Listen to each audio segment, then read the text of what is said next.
I was deemed unhelpable or unfixable, right? Like I was that hopeless guy who could not stop drinking and drugging. My mother had bought me a plot. People had taken life insurance policies out of me, and I was on life support for 7 days.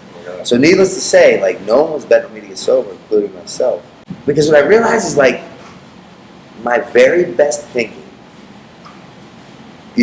despite being a former professional skateboarder, despite being this guy that's been in movies and break box office records, despite being a New York Times author, my very best thinking in my life had me walking into my 13th inpatient treatment center. In theory and on paper, I was a very successful individual. I did things in life that people equate to success or happiness, or that some even dream of doing. In reality, I was a 35-year-old man walking into my 13th treatment center. My worldly possessions consisted of 8 scarves, 2 jackets, 3 socks, a stick of deodorant that all fit into a bag that doubled as my pillow, and 4 cigarette butts in my pocket that I dug out of a cigarette receptacle. Wow. Like, that was my very best. And I'm like, you know what? I know that I don't know. And like I said, I was horrible with suicide because I kept waking up. I had tried so many times. Right. When I got clean, my sponsor said to me, he said, Novak, why would you go to the last person you stuck a needle in your arm with and ask that person for advice on how to better your life?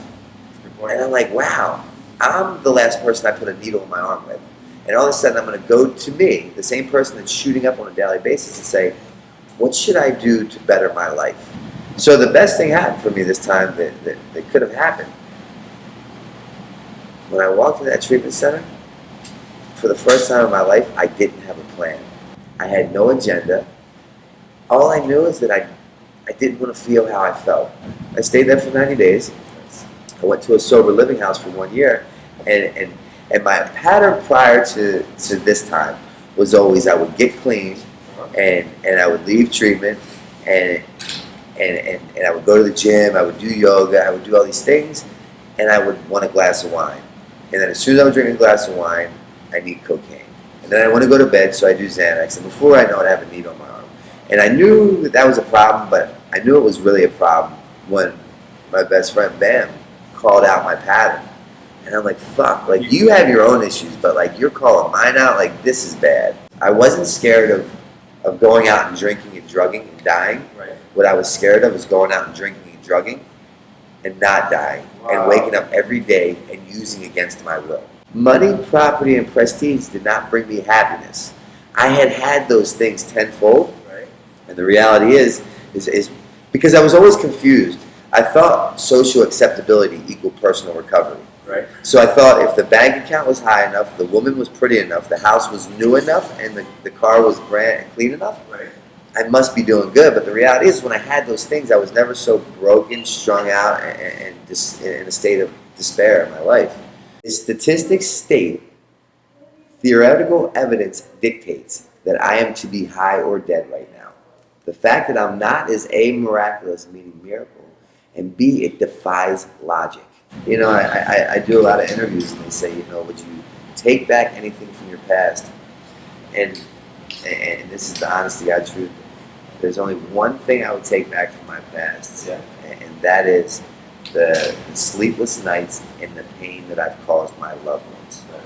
The giving everything up for another bag of heroin, I wouldn't change it in a heartbeat. Because it has made me the man who I am today, man. Yeah, the one thing I love the most, man, is like you're an open book. Like literally, you're an open book here, man, and your story's out to tell people, and you have no secrets, man. I love it. That's the beauty of it, man. Like I want people to know that there's a light at the end of that very dark tunnel. A lot of people I hear they use because they felt very inadequate. They felt like something was off. I was never that guy. I didn't use because I felt like something was missing in my life. I wasn't the guy that walked into a classroom 20 minutes late and was full of fear because I thought everyone was staring at me. I was the guy that walked in that classroom 20 minutes late and thought that everyone was waiting for me. Now I'm like an author. I'm a published author, a New York Times seller who's written a book on addiction. So now, and I'm doing all this. I wrote that book on cocaine and wine. No way. And I'm receiving hundreds of thousands of pieces of mail from all over the world of people saying, Novak, I read your book. I didn't want my story to get as bad as yours. I have 30 days. People saying, Novak, I read your book. I understand why my father picks the bottle over having dinner with me on the weekends. It's not because I was a bad daughter. It's because he suffers from the disease of addiction.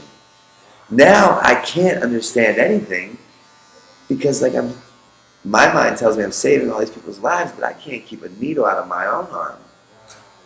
Like, I had a lot of really good times drinking and drugging. I'd be a liar if I sat here and told you I did. Like, I had a lot of fucking phenomenal times partying. But at some point along the line, the party stopped and it became a full-time job that paid nothing but pain and misery.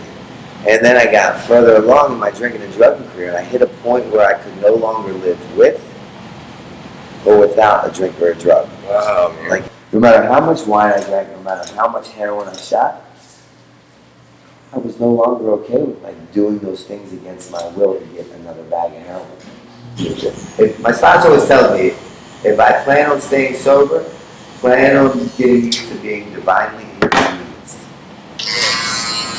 So I don't honor my sobriety when it's convenient to me. I honor it at all times.